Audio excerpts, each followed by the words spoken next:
Welcome back, everybody.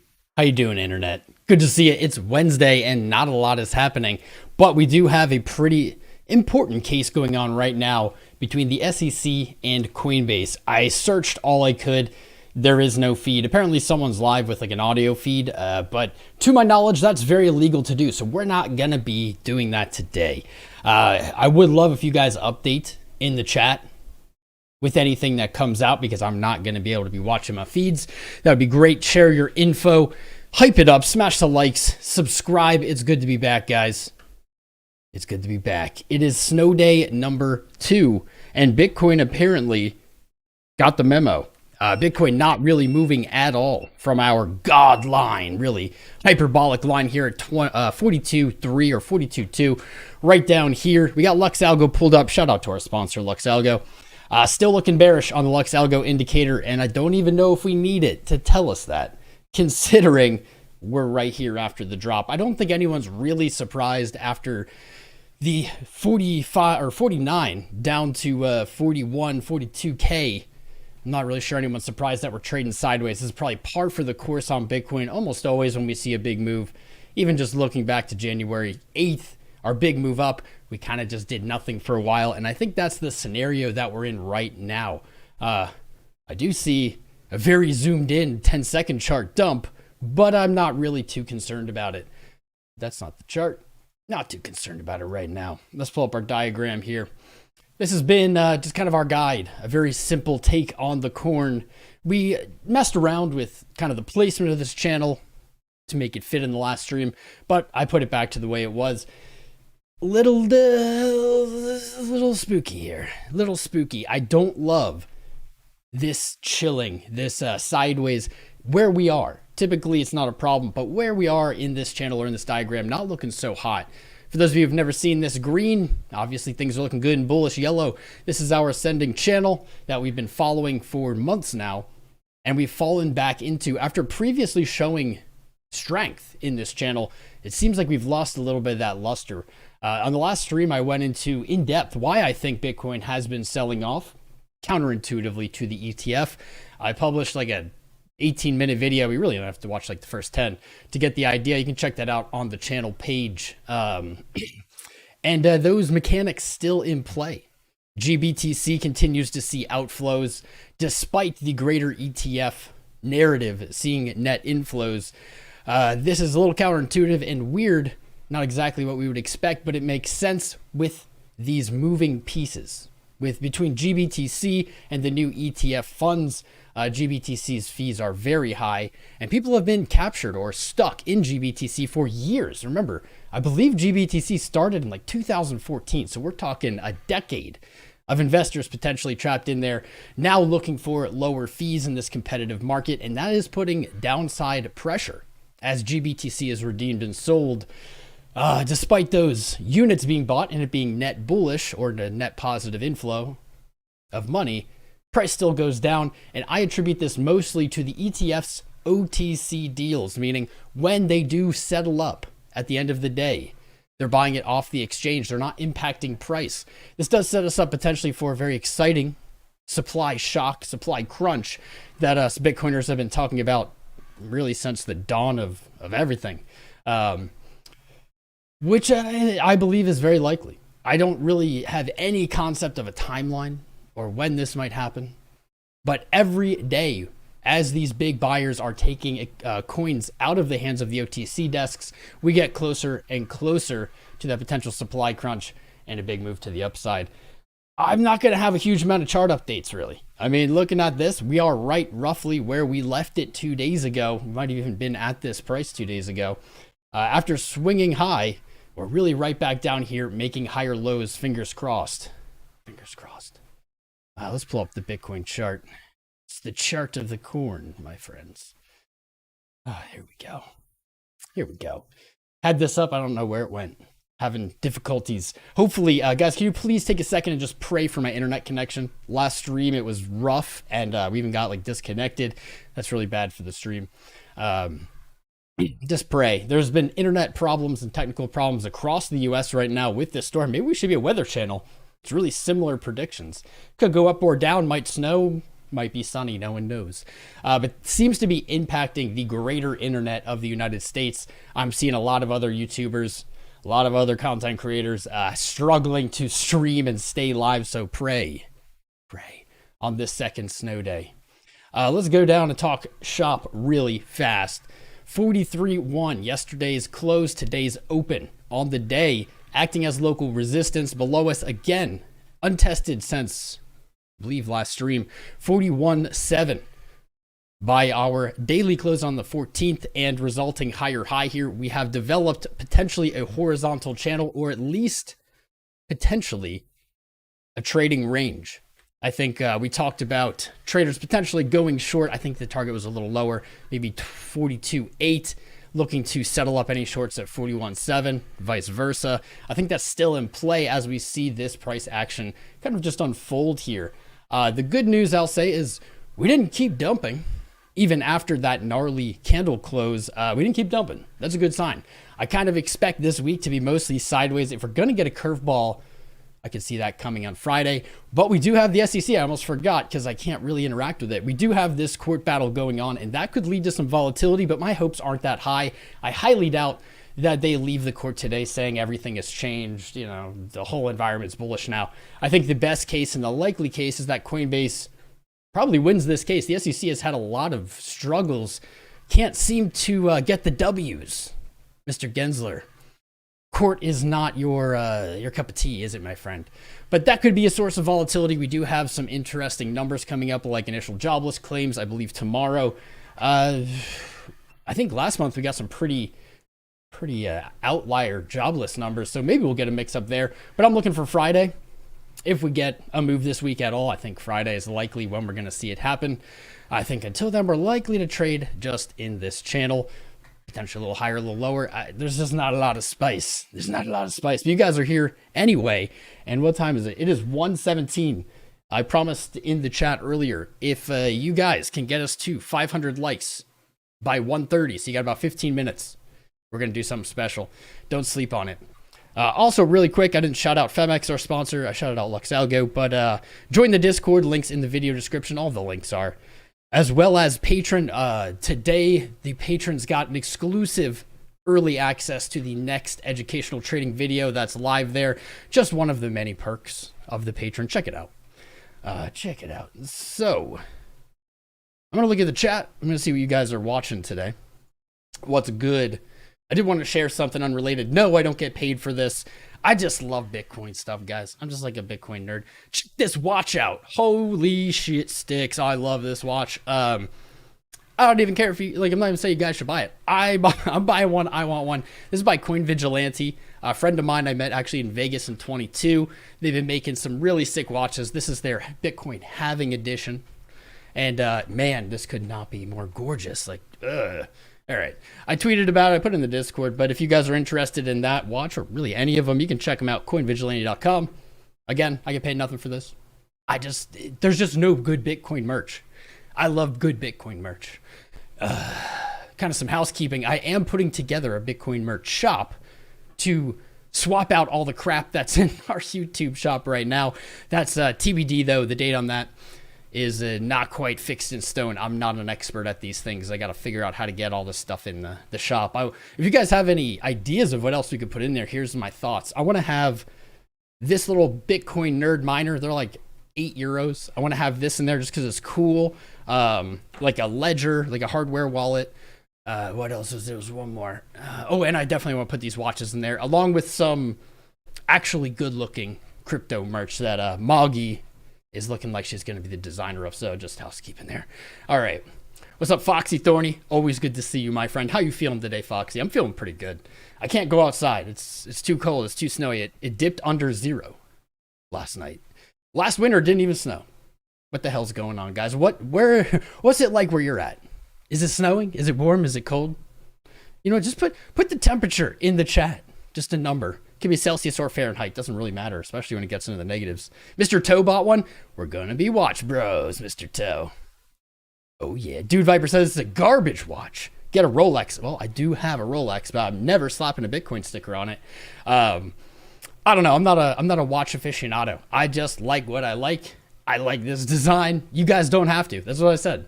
So as I prefaced it, I get nothing if you get them. I just shared my excitement here. That watch is sick. I agree, Zan.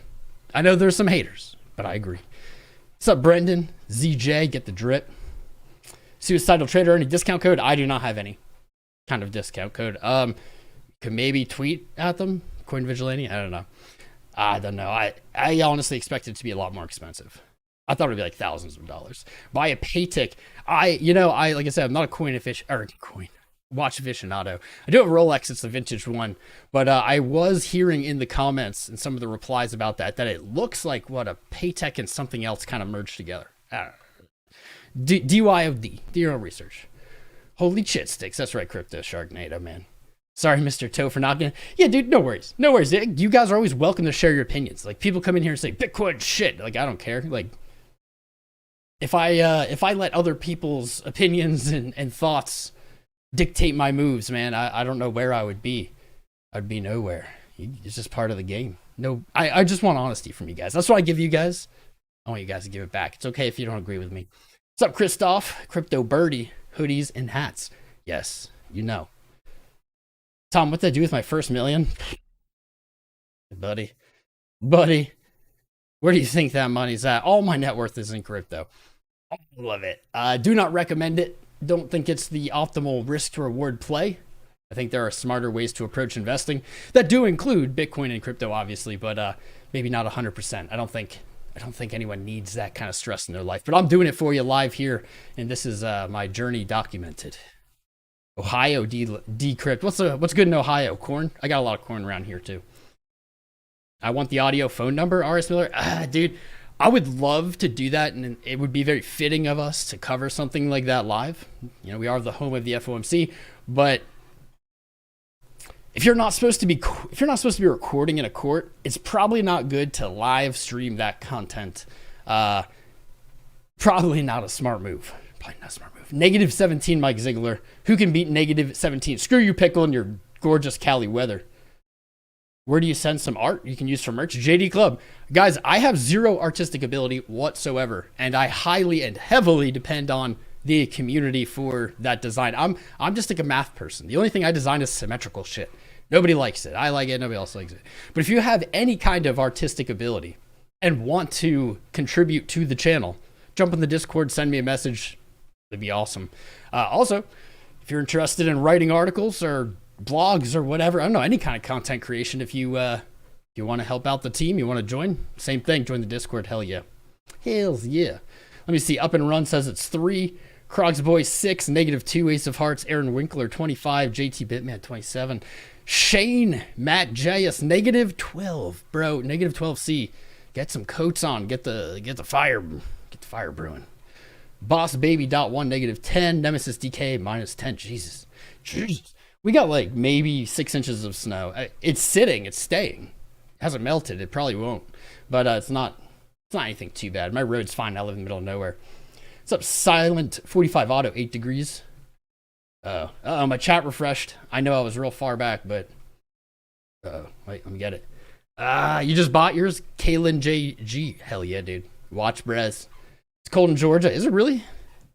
Because I live more north, and I've always thought Georgia would be like warm, kind of like a mini Florida. It's maybe not. In Hungary, it's cold. Christoph, hell yeah. -3.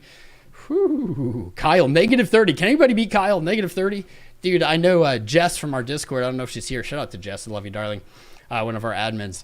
She's in like the northernest part of Canada. It's like -42. Like cars aren't even tested to run at those temperatures. Like the engineers don't even like stress test them at under -40 because it's just like an unreasonably cold temperature. Stay warm, everybody. Stay warm. No need for watches anymore, Alchemist. Honestly, the watch, I don't want to keep talking about it, but the watch for me is just like an accessory. It's not, I mean, I don't need no one needs a watch. We have cell phones. They have the time. Or you can just ask a stranger. It's more of just like a flashy accessory. And it's so hard to find Bitcoin stuff, man. So hard. And if you do, it's just garbage. So I'm stoked. You guys don't have to be, but you're welcome to be with me. Brendan 18, MC Low 85, Seattle 34, Tim Christofferson negative 15, Lucas negative 20, Rigo 89 degrees Fahrenheit. Well, we're all jealous. Keys negative 1. What's up, my guy?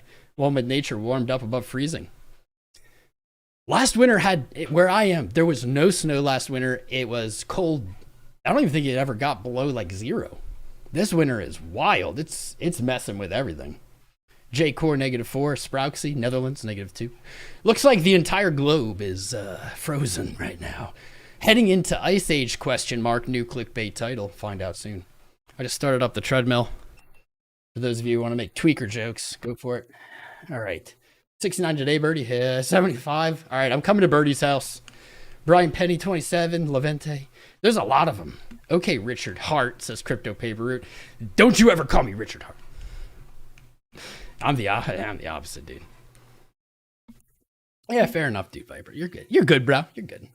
Kai Wonderland, cold in Dubai. That is how we know something's wrong. Luis Pereira, negative 14. Rave Song, negative 1. Damn, you guys are freezing. I thought I was cold. Earth's at the polar maximum. Interesting. Does that mean it'll be warmer next year? Because we're at the maximum? I don't know. What's up, Cleverton Codiero? I cannot read that. I appreciate your message, though. I only can read English and barely English. Chris Doggerino snowed yesterday. Man, there's so many. I love it. I love the hype, the snow day hype. Shout out to everybody who has internet today and tuned in. I'm going to refresh the chat because I'm getting stuck way up there in temperatures. And I didn't want to get stuck on temperatures for too long. You're on a treadmill during the stream? That's right, Mr. Just J. I am. Got to get my fitness in. Got to get the fitness in. Money flow on the day is looking pretty crappy. There's not likely to be much here that's going to look good. Prices moved down about, is it a 20% drop? Actually, I can measure that. 15% drop. We've traded sideways for 5 days, better part of a week. Indicators, I can tell you right now what they're going to look like. They're going to look very high at the basically 50K mark. They're going to come all the way on down to basically oversold, whatever oscillator you're looking at. And they're going to just be chilling there. They're just going to be chilling there. On the day, the RSI didn't get too oversold, but it's the same thing. We had actually not as high as I would have expected. Move down. We're just moving sideways. So the only real signals that we might look for right now, we might look for bullish divergence on lows. We might be able to find that on lower time frames. Clearly, the day actually going to give that to us as well. A nice low close on the 14th, really cementing in RSI bullish divergence. Why is this purple? It's like a purple on purple scheme. It's so silly. Bringing RSI to the lowest point, actually lower than October, lower than September. The lowest point on daily RSI since early September, it looks like. The good news being, obviously, price is higher than 26K. Price now at 42.3. Last time RSI was at this level, basically price was at 26.6. So that's going to be giving you some kind of divergence. What you're going to want to find, though, is you're going to want to see this on big time frames. You're not, if you see it on the hour, on the 5 minute, like, yeah, you're going to get that, but that's not going to be that helpful. If you're looking for more of a macro signal, to kind of review, I think what we were looking for on the last stream, basically back to 46. I think you're likely to find signals pointing to that. Some kind of retracement. This little high yesterday, definitely a retracement, but just not quite filling in this inefficiency in the way I would expect to see it. Even if we are moving on down lower, very likely we come up somewhere in this level. I think our fib tool will give us, yep, right there, our 618, our golden ratio at 46K, kind of pointing the way there. Very, very likely to see at least a run towards it, if not fully hitting that 48K. Hopefully blasting through after. Something of note that I do want to share.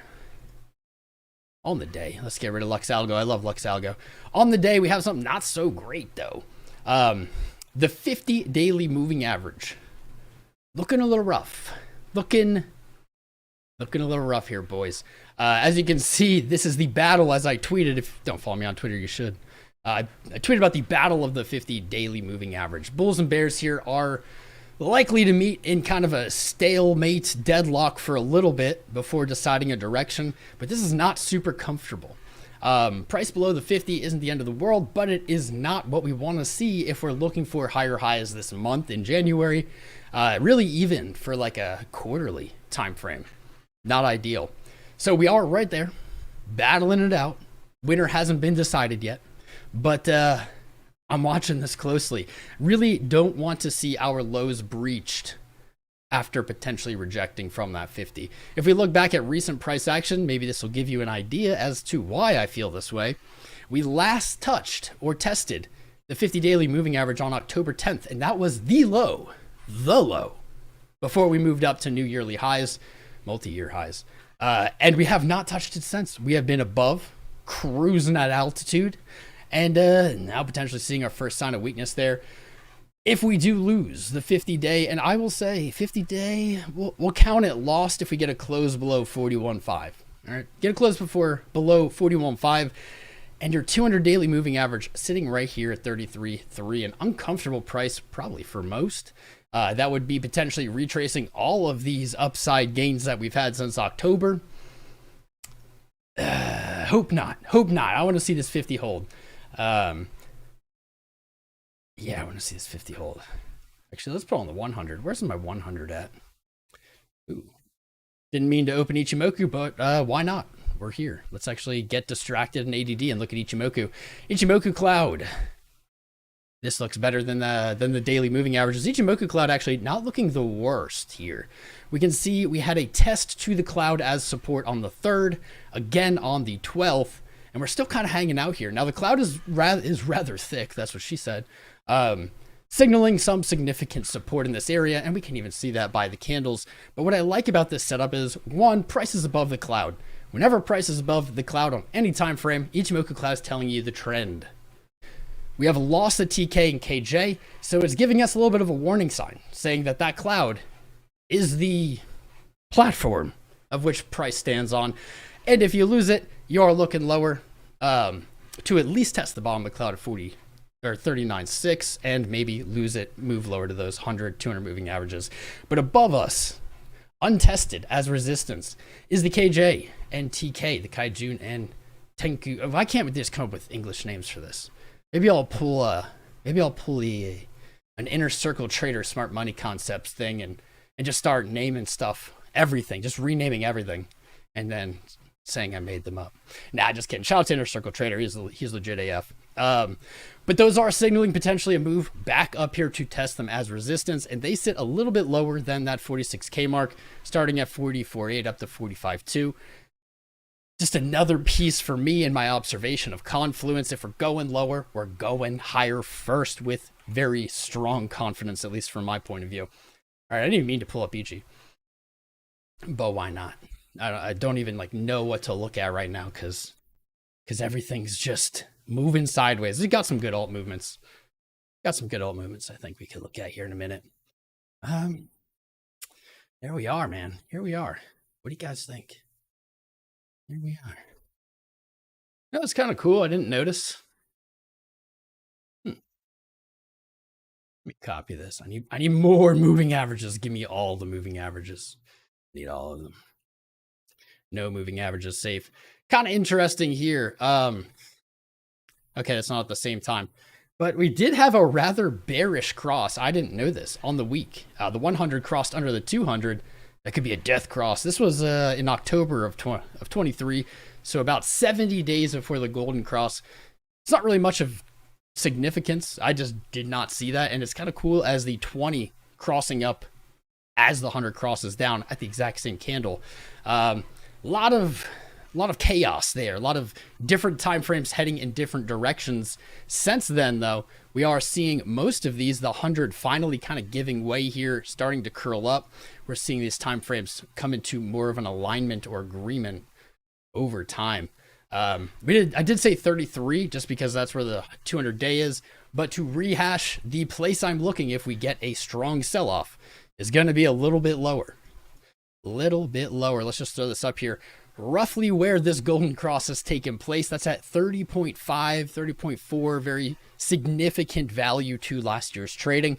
That's where I'm looking if we see some really big signs of weakness. All right. Get rid of all these 50 moving averages. We don't need them. Price action is leaving a lot to be desired as it's floating on top of the yearly god line at 42.2. Moved higher. This is weird price action.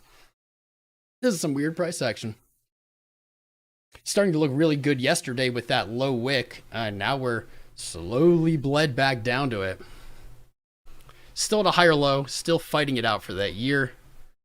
This is the hour. Let's go down really low time frames. 1 minute, slowly rolling over. 5 minute, maybe slowly rolling over, but could actually be giving us a rather bearish signal here as it has put in a lower high and is coming back down to those lows. That's not great. 15 minutes, slowly rolling over. 30 minute, not at all. Oh, that's not good.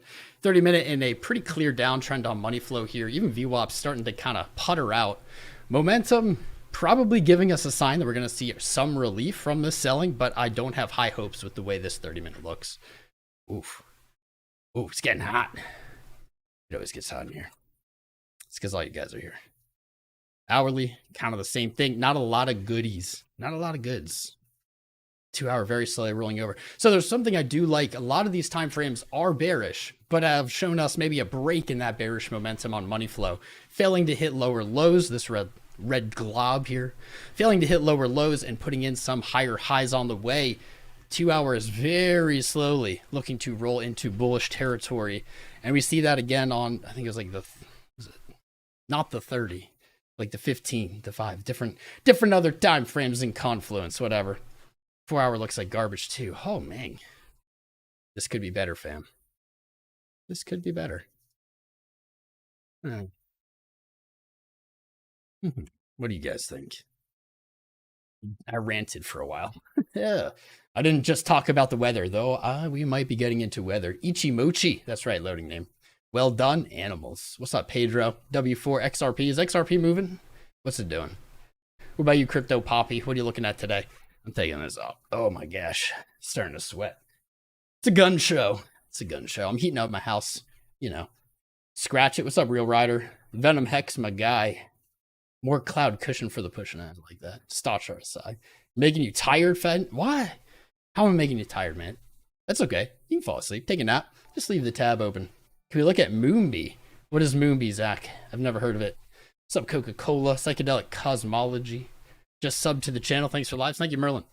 Appreciate you, my friend. You made the right choice. Remember, subscribing is free. Costs you nothing. Did we hit 500 likes? I don't think we did. Maybe we did. It's past 130. We didn't this time, but maybe we'll have a target for next time. We only hit 250. We're past the 30-minute mark. I was going to do a little giveaway of some kind, but maybe Friday. Maybe Friday we'll hit those numbers. Doesn't mean you should stop hitting the likes, though. Keep hyping up the stream. The more engagement we get, the more YouTube shows the stream to more people, and that's how we grow. That's how we become a bigger family. That's how we get to 100K, guys. I've been yelling about this for like 2 years now. We are past 91,000. We are so close to 100K. I can taste it. What's up, Hillary Martin? Subscribing. Good to see you, darling. Sug A2 subscribed. Actually, I can't pronounce this name because it's a bunch of icons, but I do vaguely remember those icons if you're the same guy. Shout out to you, dude. We did have a new patron last night. It's over 9,000. What's up, Gerben? Good to have you, my friend. I think I took care of the roll stuff. I'll see you in the Discord. Check out the patron. You should be the next person to sign up and invest in yourself. We got AJ. Gotta Hua. That's a cool name. Gotta Hua. Gonna play. Doesn't have to play. It'll play when it's ready. These alerts have not been working. Seriously, have not been working. So what other coins are we looking at today, guys? I can pull up CoinGecko, but I don't want to just talk to myself in a bubble. I want your guys' input. Good afternoon, prepping for war. I hope there's no war, man. You walking to take the guns to the gun store? Exactly. Got to get some licenses for these bad boys. Tom's Jack. Yeah, right, dude. Someday. I'm no Jason Casper. Or no Casper. What's happening with Coinbase? Jonathan Derby. You know what? I should probably look up the specifics of it. All I really know is that they're having a court case. SEC has a really bad track record at this point of winning. Asked you guys to update me if there's any live updates on that hearing. It is a closed courtroom, meaning there is no live stream. There's no audio feed that legally is available. As much as I would love to stream it, I did potentially get a link to some kind of audio, but nah, it's not worth it. it's hard to get away with crimes when you're live streaming. You know what I mean? Like, it's hard to go under the radar with those. Troll, Render, Hex, Eth, Bone Gas Token. What's up, Jordan? Get you some Bone Gas Token. Greetings from Israel. Shout out to you, Tom. Handsome name. Handsome name, my friend. Auction USD. Woody. What's up, Woody? D-Gen Pepe. Zai. How about Dogelon Mars Elin P? Is that even like a real thing at this point? Real Rider likes his nothing burgers with cheese, but that's not an option. I think they come with cheese. You have to say no cheese. SEI on the rise, yes. SEI. Did see SEI. I think it broke new all-time highs like yesterday. Let's see what's trending. What about these ones? SNEC, apparently. #1 trending on CoinGecko. AI Tech, Magic Square, Celestia, obviously. Pith. Pith has been popping up. Has anybody invested in Pith? I don't know anything about it. I don't own any. Open Campus. That sounds like a scam. Maybe I'm wrong. Firo, Biconomy, SCI. Yeah, do not recognize a lot of these. The only one that really pops out would be Hive Mapper or Honey here. Really low, $200 million market cap. I believe it was listed on Coinbase today. That's probably why it's trending. What else? What should we look at? I can pull up some. We'll pull up Tia for sure. Celestia. See if that's breaking all-time highs still. I don't think I've ever charted SNEC. Yep, not breaking all-time highs today. At least not yet.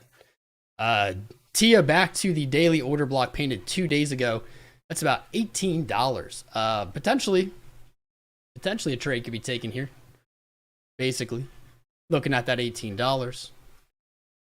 Stop loss, this is going to be a tougher one. I'm going to get that actually after setting the take profit. So really tight potential trade. Not financial advice, just sharing how I might approach it. Just looking from 18 to 19. Let's see where our stop should be using our reverse engineered risk to reward.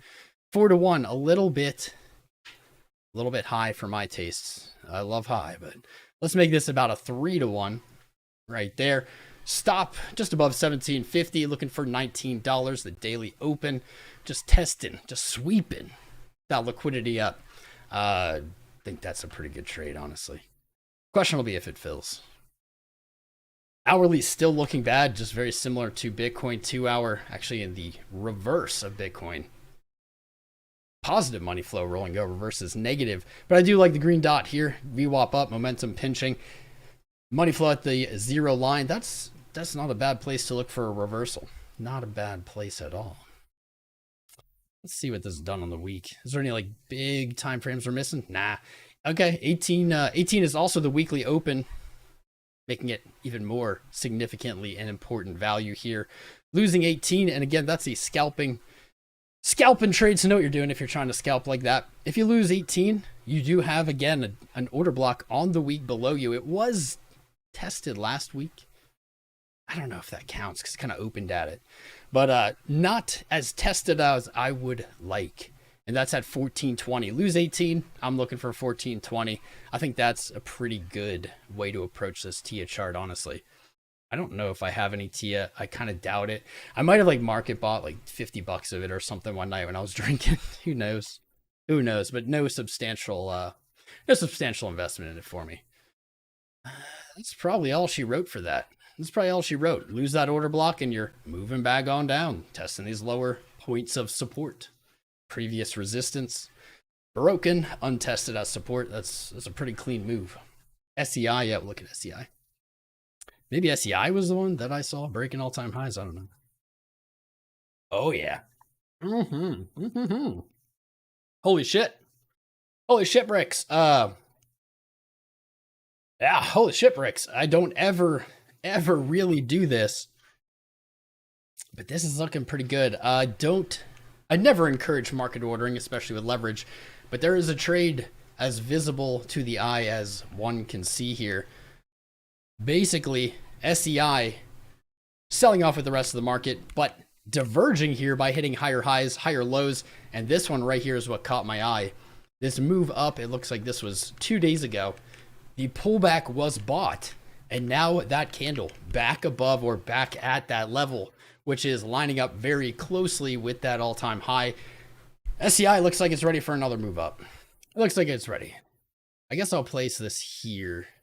Logically. Nah, I just hate market ordering. I think it's just unsuccessful trading. If I were to take this trade, which I'm not going to because it's not my style, I'd probably be targeting $1. $1. With a stop down, maybe just at 45 cents or 75 cents, sorry. 75 cents, targeting $1. Nice psychological value. We typically look for profit-taking targets at them. Now, our fib extension is a little bit more bullish. Our two measured move at that $1.28 or $1.30 mark. So if I were to take this trade, likely TP, or no, stop loss at like 47.5. I would TP1 at $1, TP2 at $1.30, and then probably wash my hands of this. Probably walk away, but that's looking very good. It's weird to me. It is odd to me how good this looks. Actually, I'm going to keep that there. Weird to me how good this looks, because the rest of the market not really showing signs of life like this. This is a hella setup, man. Higher lows like nothing every time. SCI is pushed to this low trend line that you can imagine. It is bought up with more power than it was sold off with, and now retesting the same high, weakening any potential resistance there, any selling or sell orders potentially filled by the previous tests, clearing the path for $1. I think $1 is coming. I think $1 is coming soon for SCI. That looks just ready to pop. Ready to pop, doesn't it?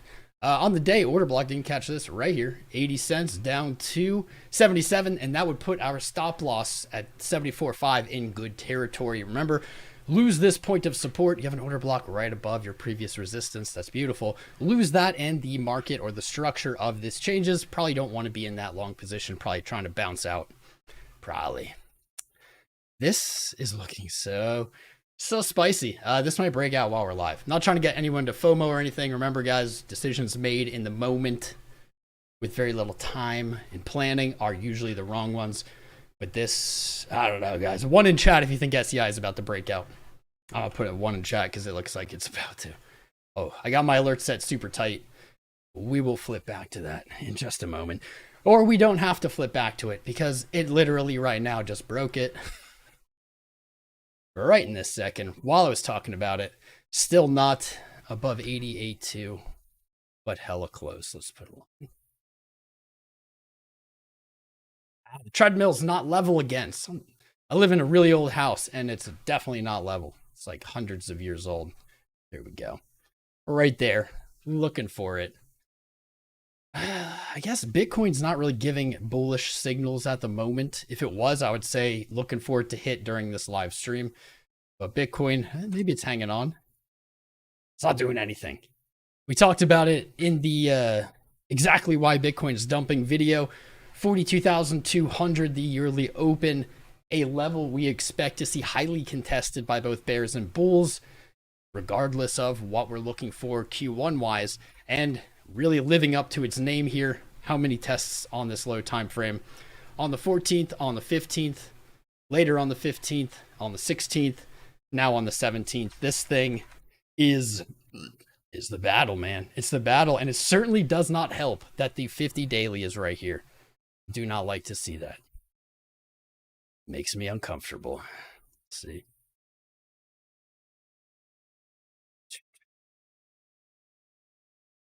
Yes. Do not like that. That is something to watch. Yikes. Yikes. All right. Well, can't look at you right now, Bitcoin, because you're making me nervous. Making me nervous. All right, I'm going to pause the treadmill so I can take a break here. All right. You want to look at AVAX? We could probably look at AVAX. Coinbase currently showing slides regarding staking to the judge and what it is. I did hear about that earlier. Let's just look this up. Let's just look it up. What is it exactly? What is it?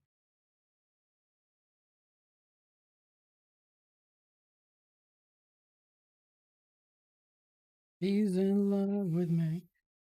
He can go anywhere I go. Okay. Bitcoin's ETFs could attract billions from TradFi, says BitMEX founder Arthur Hayes. Next week on Boring Crypto News. Shit, who cares what Arthur Hayes says? Like, I mean, I respect him. Founder of BitMEX. But I don't care what he says. It could, yeah, sure, okay. ChatGPT analyzes, don't care. Guys, these are the worst. ChatGPT is absolute garbage at predicting markets. Go test it out yourself. It struggles even to define basic concepts, especially in crypto. It just regurgitates. Do not ever take anything ChatGPT says as like actually maybe gonna happen. When it first came out, understandable. We didn't really know its depth and scope. It is not a good tool for this. Legal battle between SEC and Coinbase sparks industry reactions. Well, let's have an industry reaction right now. Pro XRP lawyer John Deaton admired Coinbase's legal team as they filed a motion to dismiss, which is probably going to happen, against the SEC representing 5,000 Coinbase customers. Deaton acknowledged the team's extensive preparation, predicting an outstanding performance in the ongoing battle. Sure. I'm super jealous of Brian Armstrong, Paul Raw. Lawyers, one of her feet arguing this. All right. Maybe we go here. No, that's risky. I don't know what's going to pop up. Ripple CEO criticizes him. I don't care. So what is it? It's interesting how they're not really talking about the actual court case.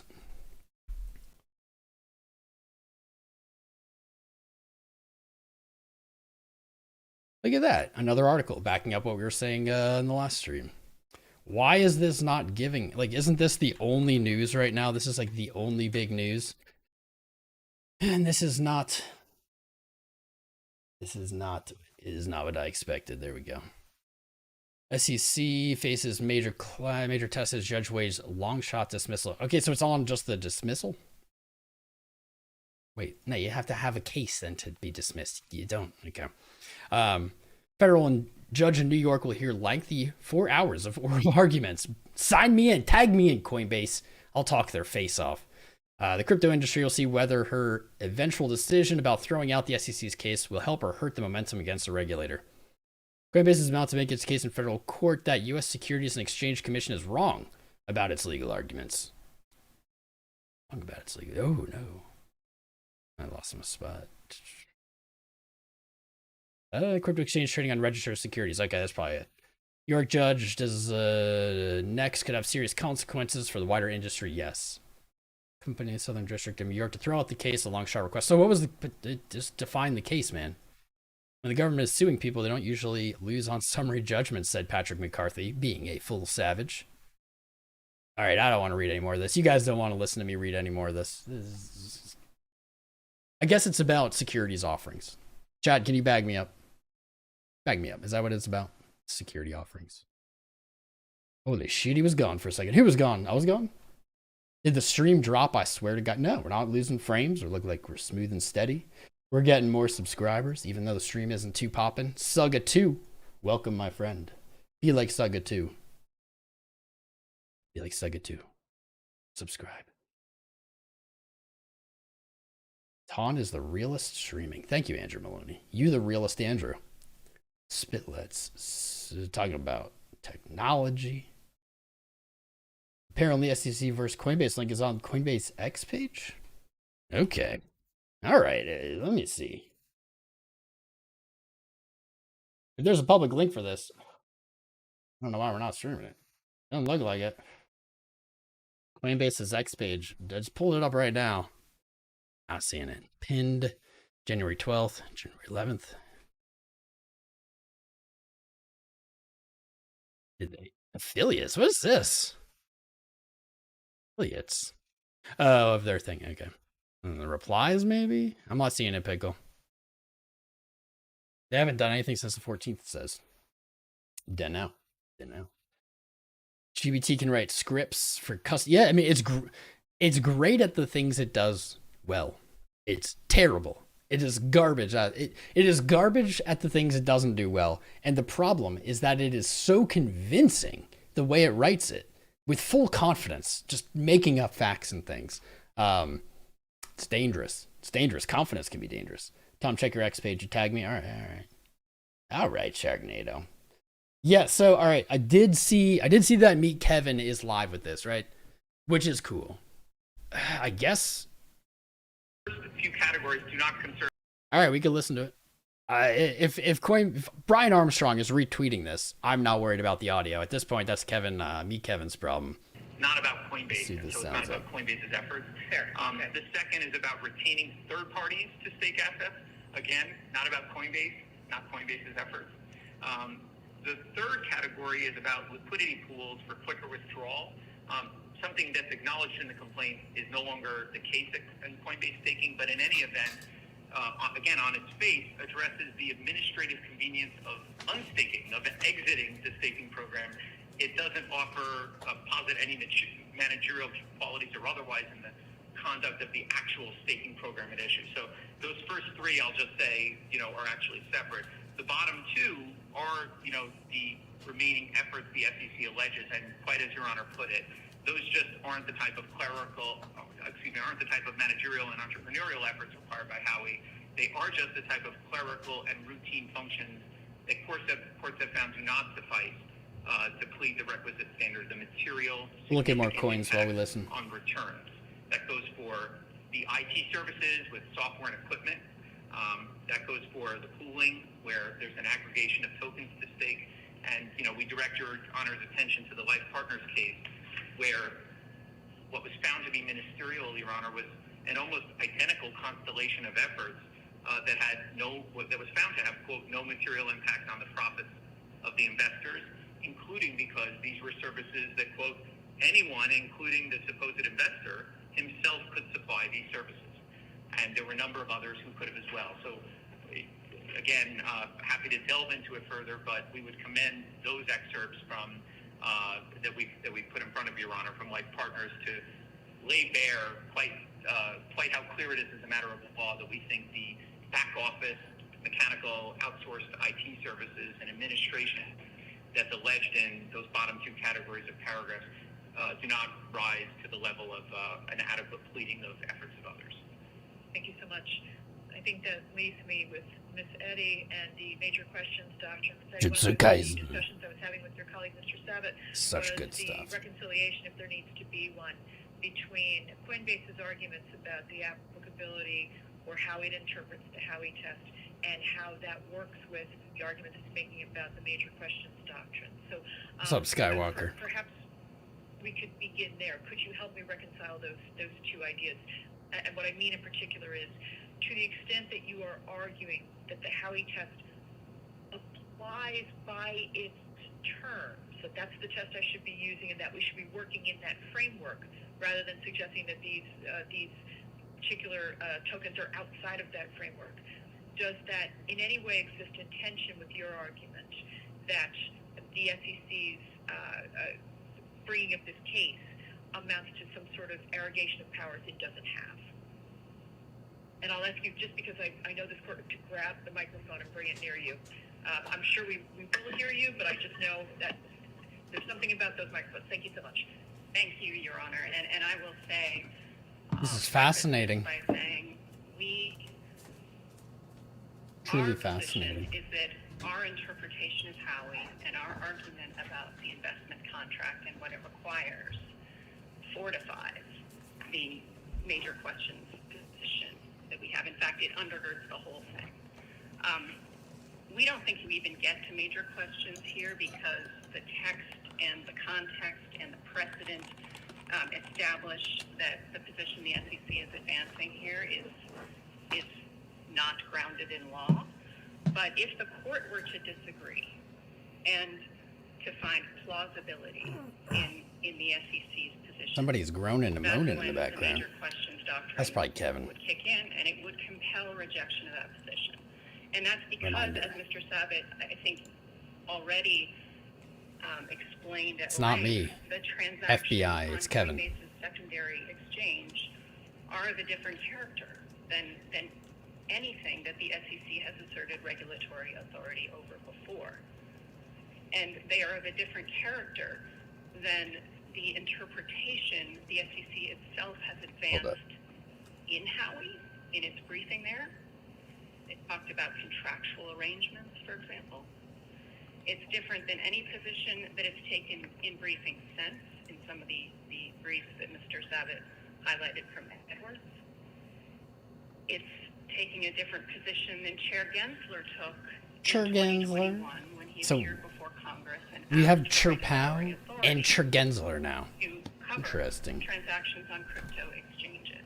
Let me pause right Interesting. there for a moment because I want to know the degree to which you're asking me to look at certain allegations in the preface to your answer that, again, to me seem to speak more of a question of optics or not. For example, I can understand Coinbase's frustration that it tried to be helpful. I mean, if that's how it perceives what it was doing. It tried to be helpful. It tried to talk to the commission. It tried to get some guidance. And then, rats, there's an enforcement action brought against it. So I get that. For me, there's a layer of, again, optics that I'm really not considering, or at least I didn't think I need to be considering in the context of the major questions doctrine. The fact that you asked for guidance, your client asked for guidance and didn't get it, to me doesn't suggest major questions doctrine. I'm assuming instead I'm looking at a narrower universe of materials, which would be the statements of SEC officials, the higher-ups there, and the positions that the commission itself has taken in other cases. Am I correct, or am I also supposed to be looking at everybody's efforts to be helpful? Your Honor, you're absolutely correct. Okay. There is a good portion of the allegations in the preface to our answer that you can properly consider and should consider, not just as optics, but as factors, as going to factors that the Supreme Court has repeatedly identified as relevant. The bevy of congressional activity surrounding this very significant question of how to regulate crypto, and the fact that Chair Gensler made those statements to Congress in 2021. All those facts you can consider and should consider when we submit. And I don't think the SEC disputes that. Those aren't really facts. No, I don't think they dispute it. I think what they say is that the Gensler statement's taken out of context, and you disagree. There's quite detailed and yet not not the same result. Everybody has a view of that, and I understand that. With respect to the bevy of congressional activity, I thought I understood the argument to be, and it's also presented in some of the amicus briefs, is that the fact that Congress seeks greater clarity doesn't necessarily mean that the SEC lacks the authority in this space. I appreciate that your view is it does, but I think their argument is we've always had rights to regulate securities, and it may have took us a moment. We may have had stumbled along the way, but we figured out how we could do it, and here we are doing it. As distinguished, I'm not sure. This is riveting. For example, riveting. With just to pull something out of the air, like the OSHA vaccine mandate. Whatever your position is on that, I'm not sure that was something that OSHA did on a regular basis. Or the student debt cancellation. I'm not sure that's something done on a regular basis. She's bringing up all the hot topics. The commission would argue this is what we do, and yes, the token, the asset may be different because over time different assets develop, but it's really no different in terms of the mode of analysis that we're applying. Why are they wrong? What is it about crypto that makes it so qualitatively different than the other assets or the other putative securities that the commission has considered and regulated over time? I can tell you.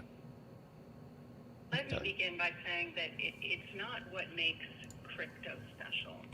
It's the nature of the transaction that the SEC is now designating and calling a security that it didn't designate or recognize as a security in any of its prior briefing over sort of the 90-year history of the Exchange Act, in Chair Gensler's comments to Congress. Chair Gensler.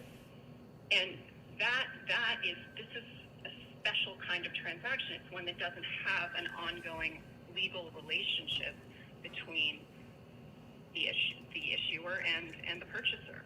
So that is the class of transaction that is at issue here, and the SEC is offering an interpretation through a campaign of enforcement actions that is not just arrogating authority to itself, it is expanding its jurisdictional perimeter.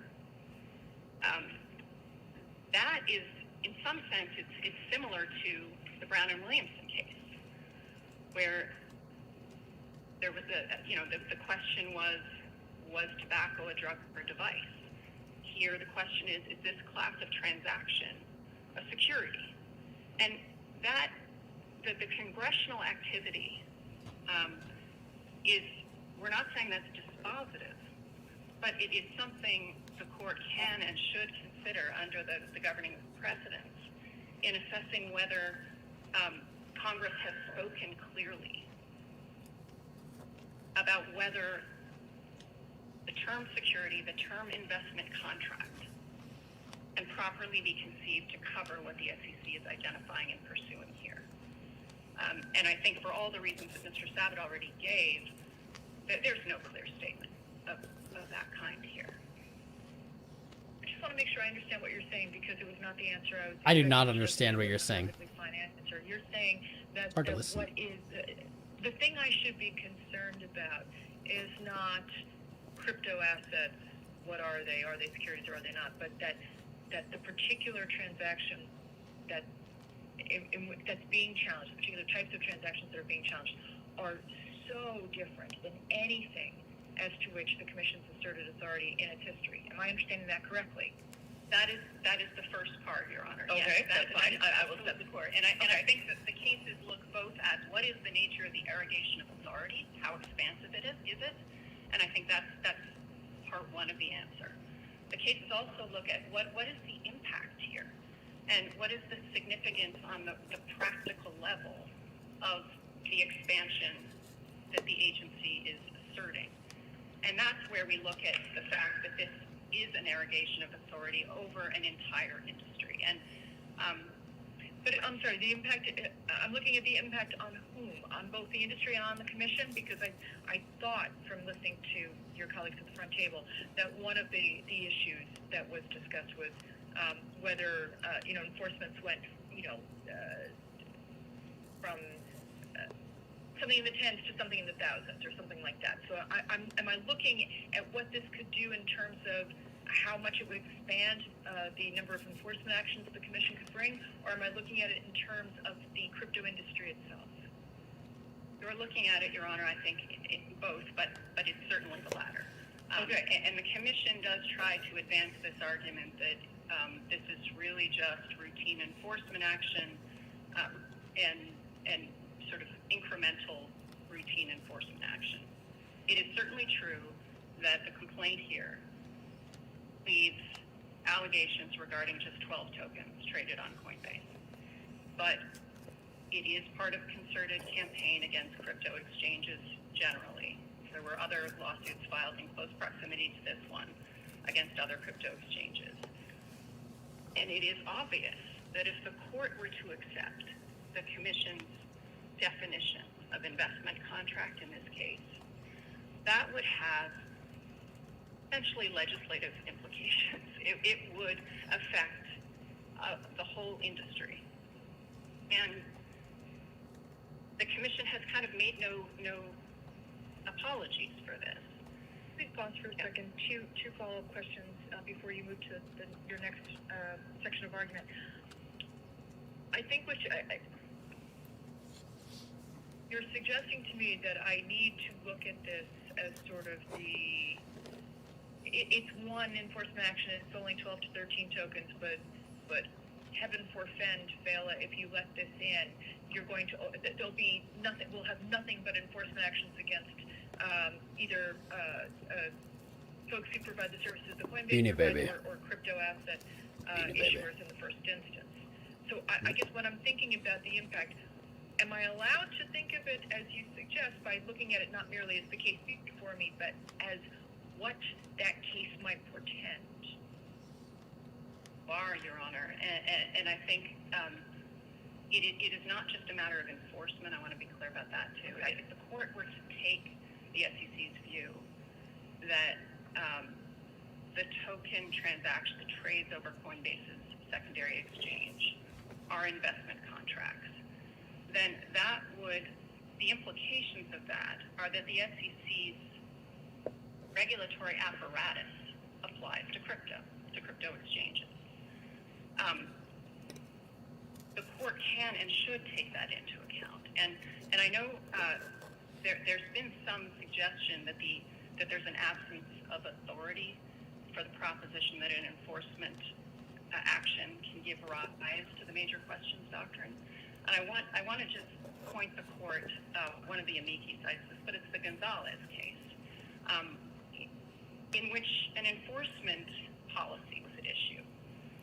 And the major questions doctrine was applied there. Attorney General Ashcroft had issued an interpretive rule construing the Controlled Substances Act to prohibit physician-assisted suicide.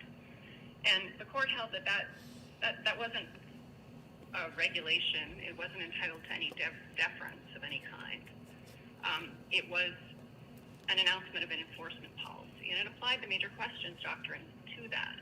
And I think the doctrine applies when the position that the agency is advancing is essentially an encroachment upon Congress's prerogative.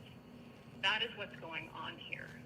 Congress, 1934, listed out the instruments that qualify as securities.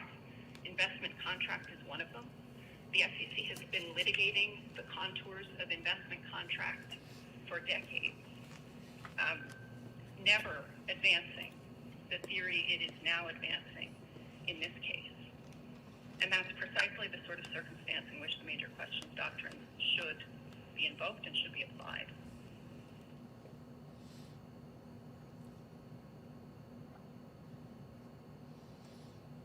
Okay. The second argument you make is that accepting their position would have effectively legislative implications. Did I understand that argument correctly? Yes, I think that's right, Your Honor. The Commission deliberately, being that Congress has not acted, has not granted the authority to regulate crypto, has instead taken matters into its own hands. It has gone back and looked into the Act from 1934 and said, aha, we have the authority we asked for 2 years ago. That's impermissible. And it's impermissible because there's no clear statement that this kind of transaction fits within the definition of a security, and thus within the Commission's own jurisdiction. I guess what concerns me is I'm reluctant to focus to view through too narrow a lens what the Commission's enforcement ability is. I think they're telling me it is routine, and you're saying it's not. So I appreciate that. I'm just saying that. I guess another issue is 10 years on the bench, no one has ever said to me major questions doctrine until this case. I understand 10 years is, just a very small drop in the bucket to many judges, but I'm sort of shocked. I've had some interesting cases, and this has never come up. My read or my research into this area does not suggest that it comes up very often, and even less often does it actually get found by a court. So I'm not, I guess my question, and I mean no disrespect to your clients, but I'm just not sure the crypto industry is, that it is so major or so extraordinary that I need to find it here. I understand your initial point, which is, well, you don't have to if you just go our way on the other arguments. Yeah, I get that. But I'm saying I have a natural hesitation to involve or to make a finding that something implicates the major questions doctrine because it is so infrequently done. And I'm not sure this is on a par with the student loan forgiveness or with the energy industry. And I know what Brown and Williamson is. Perhaps I might have my own skepticism about the Brown and Williamson decision. I appreciate, of course, that I'm bound by it. But I guess I'd like a little bit of comfort that what you're asking me to do is, here's the tension. You're saying to me, what the Commission is doing is so crazy, so beyond what it should be doing, that you need to stop them. My point to you is, it is so infrequently that, and in fact, this is the one case where I've been asked to do that I worry that I am, in my own lane, doing exactly the thing that you're arguing the Commission is doing here.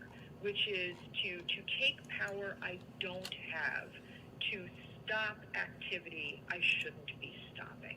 So that's why I'm asking. I mean, I'm not asking you to hold my hand here, but I'm just saying there's a comfort that I need to have that this isn't as much of a nuclear option as I think it is based on the cases that I've read.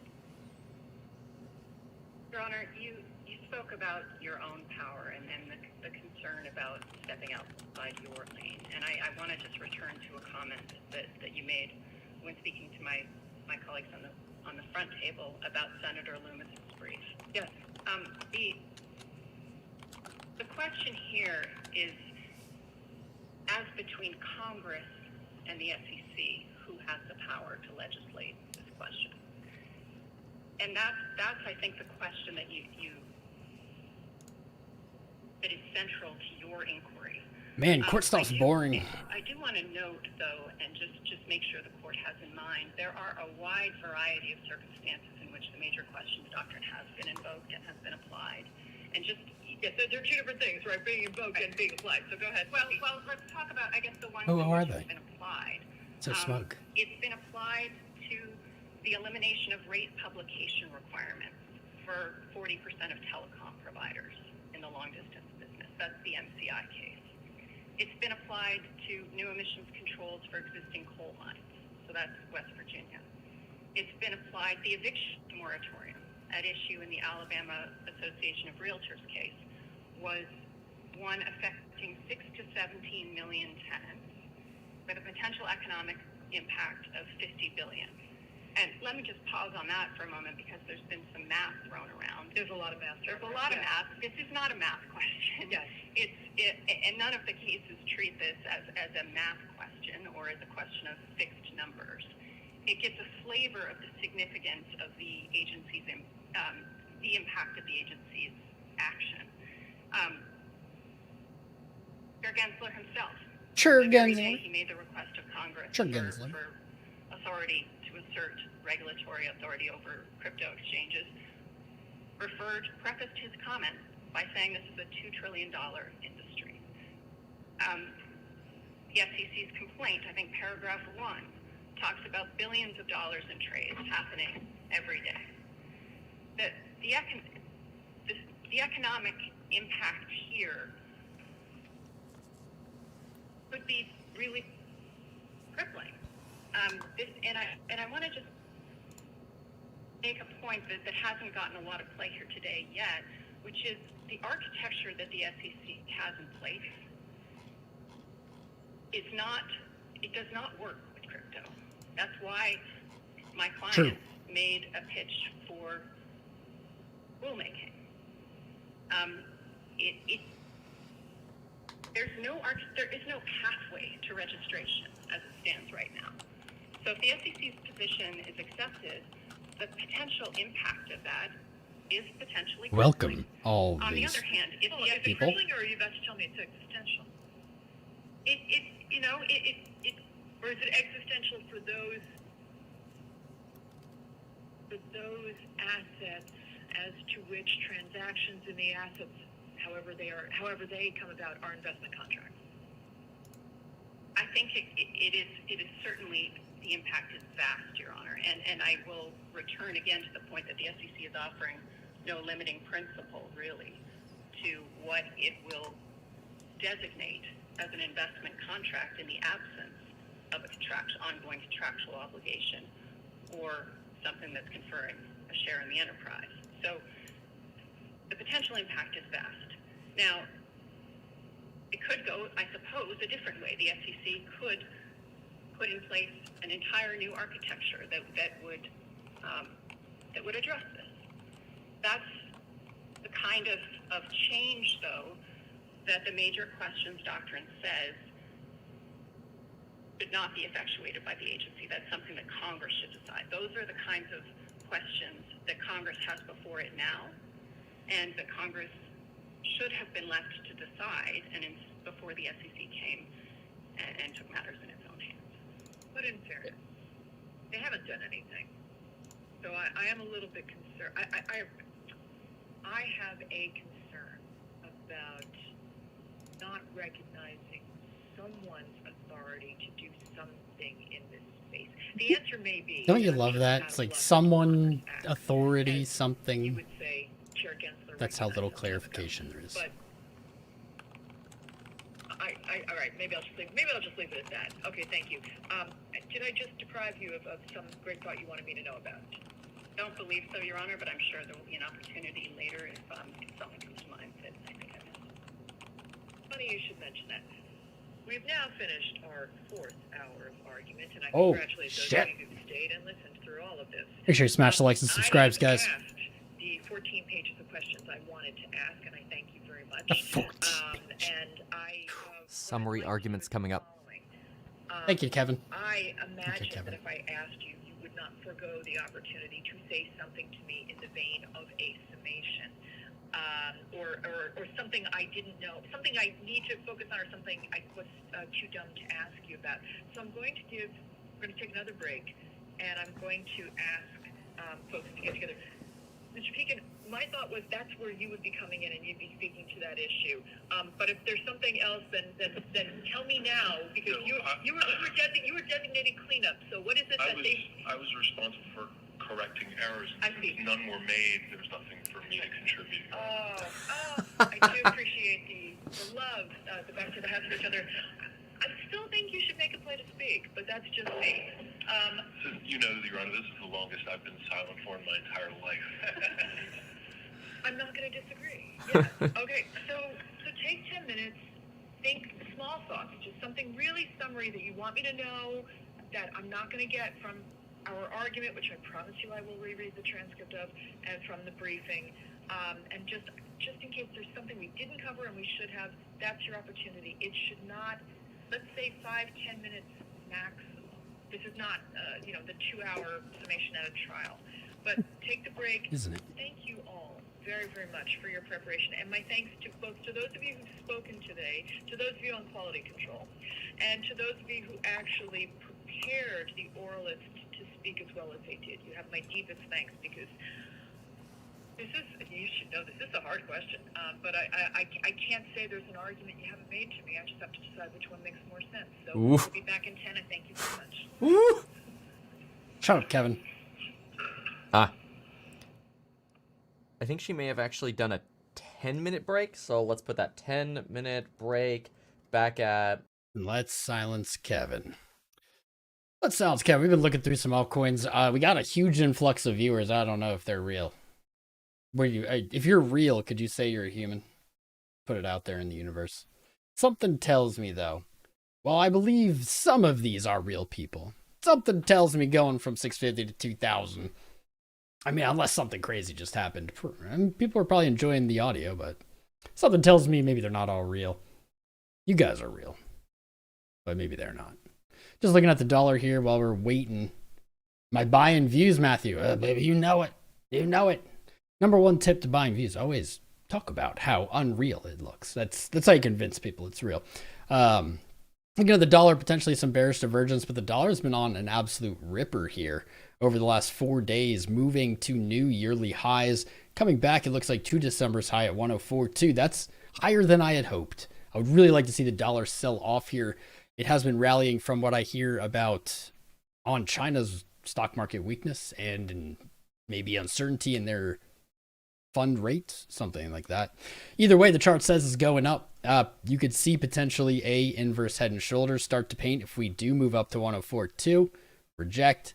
I would be looking right around 102.7, something like this. Probably the 618. Close. 0.5. And potentially seeing an inverse head and shoulders play out, sending it higher. We'd be looking at 106.5, 108. Man, that would actually be wild. But this is the dollar, so even if this does play out, this could take months and months to actually happen.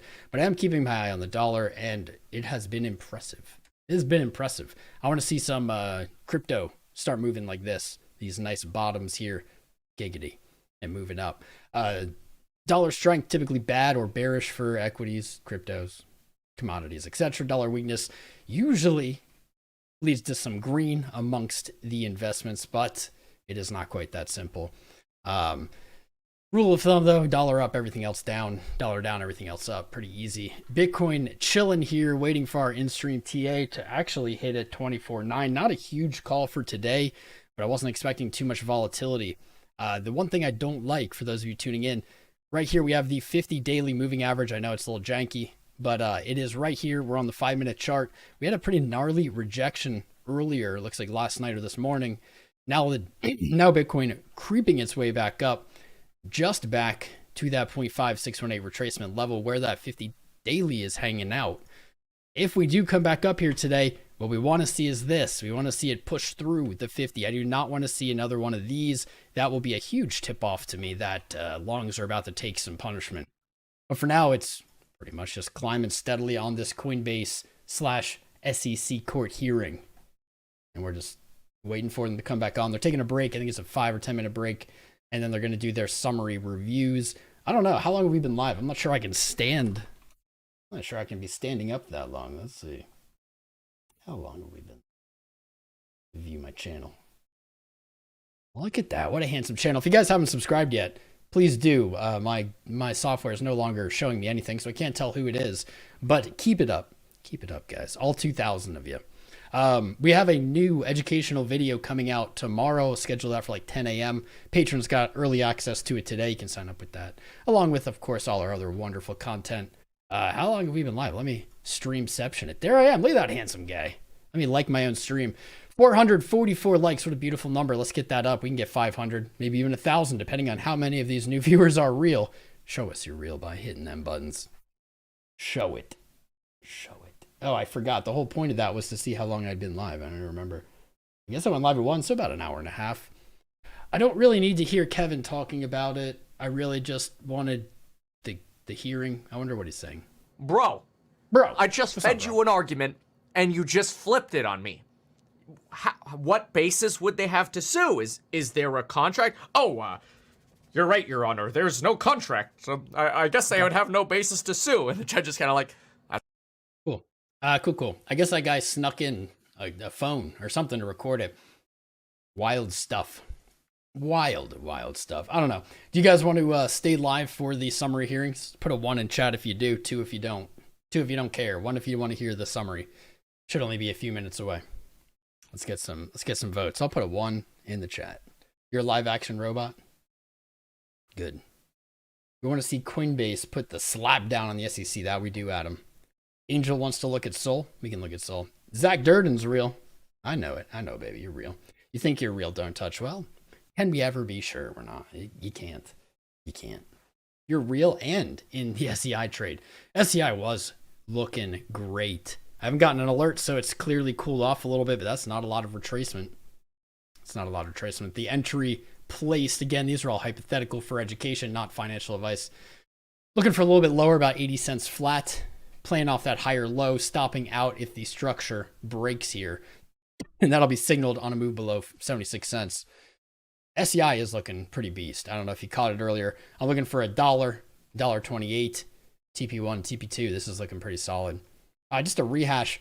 Beam I like this bullish wick on Beam. I don't have any Beam, but if you do. I'm liking this bullish wick, but I do kind of expect this to return to 2 cents again. I think there could be a pretty good entry there for the right trade. This one's a little conservative. Of course, the stop could be placed a little lower. 1.7 cents perhaps, and you can target a little higher to 2.8 cents. Something like that. Render looking strong. I wasn't exactly sure what to do with Render. The SEC court case was going, so I wasn't talking. I was just thinking. Not exactly sure what to do with Render. I'm looking for 447, but I think we get a test of this fair value gap. By the way, the fair value gap video is the one that comes out tomorrow. There's no shill in it. Nothing to buy. It's just talking about fair value gaps. So make sure your notifications are turned on so you catch that tomorrow. Looking for a little lower, maybe this fair value gap, 363 fill, then back to 447. But Render does not seem to be given up here. It's at the earlier yearly highs. It did reject from $5, a nice psychological target up here. It was our 1618 extension. All kinds of confluence. Here's kind of the play here. So I do think that we're going to see a fill on this. Maybe we don't, but I think that'd be a good entry if we do. And what I'm looking at here is these two wicks, December 10th and January 7th, roughly at the same value, $3.30. Using this as my stop loss because if this breaks, this no longer looks okay. It starts to look like a head and shoulders with each one of these wicks designating a shoulder. That neckline would be like 335. So I'm hoping it can hold support here, move back up to that $5 level. You can see the trend still intact here. Still a pretty clear trend. Man, that trend line's kind of even off by itself now. It does have a good amount of room to move lower. So even if we do see that inverse head and shoulders play out, we could see an entry at $3 flat, but that is why the stop would be placed at about 330. Hoping to catch that about 10% lower if it does hit. Man, a lot of these altcoins are doing very spicy moves, dude. Bitcoin, could you join? Could you get on page with everybody? Please. Looked at Hex. Hex is actually really interesting. Hex at a penny is very interesting. Of course, I hate the Hex community. Nothing personal, anyone here who loves Hex. I only hate them because I can't seem to say anything on Twitter without one of them being mean and toxic. I don't know. Nothing against the coin, though. Just chill out. Just chill. Not everything's like a competition in a fight. Anyway, but the chart looks great. At a penny, you can see, if you were watching me doodle here, a nice inverse head and shoulder painting out. We had actually predicted this earlier that this may play out. And that price really did snap right back to a penny to complete that right shoulder. Now we are missing one more piece of this puzzle, and that piece would be a break of 1 cent. And you could say, yeah, we broke it, but that's really doesn't count. It's not a real breakout, just a little bit higher high. That'd be at 1.26 cents. So we can see some accumulation potentially. Hopefully it doesn't play out as distribution, but you can see some potential accumulation here. What I'm looking for is a move to the upside from this 1 penny mark.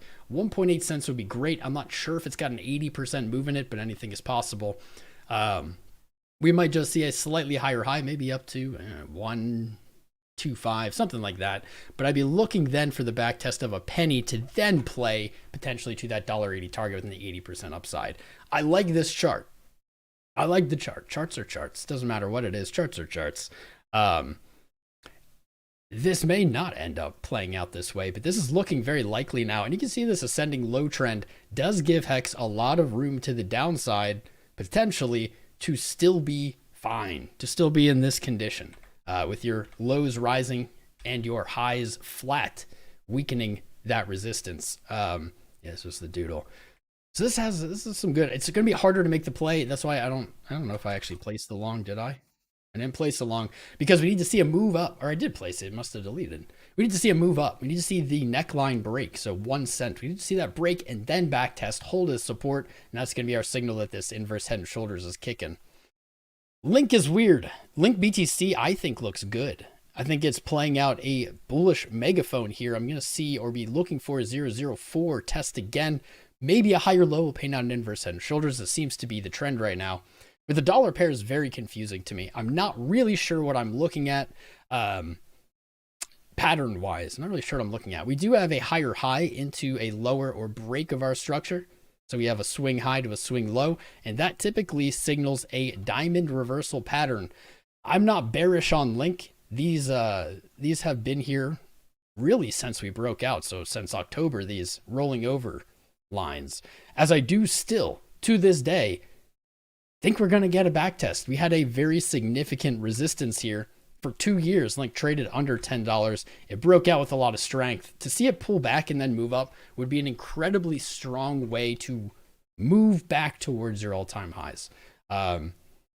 Diamond, typically you're looking for a reversal, but we'll see. This is just a little janky. All I have to go on is the wicks. That's it. Kind of the positive note here, this zone of resistance, our efficiency in price from the monthly time frame, not slapping price back down. That is showing some relative strength on Link. There are buyers at this level. They're not letting it slip for the moment. And I think at this point, so I still think we get this from just a standard TA point of view. However, this at this point would likely need Bitcoin and everything else to have a significant move to the downside. Bitcoin already moved 15% down from its 49.1 high, and Link really just kind of messed around, touched its lows, wicked back up. Like, buyers are active. There is support here. And without Bitcoin, I would say at least trading to like the 30s, mid-low 30s. I don't think we get this rollover. We'll see. If Link does break its highs there, roughly $17, you do not have much resistance. Looking to the left, you have very inefficient price action on the way down, and you'd be looking up here to November 21's highs, right around $30. That'd be my upside target. So you got upside of 30, downside of like 11 or 10.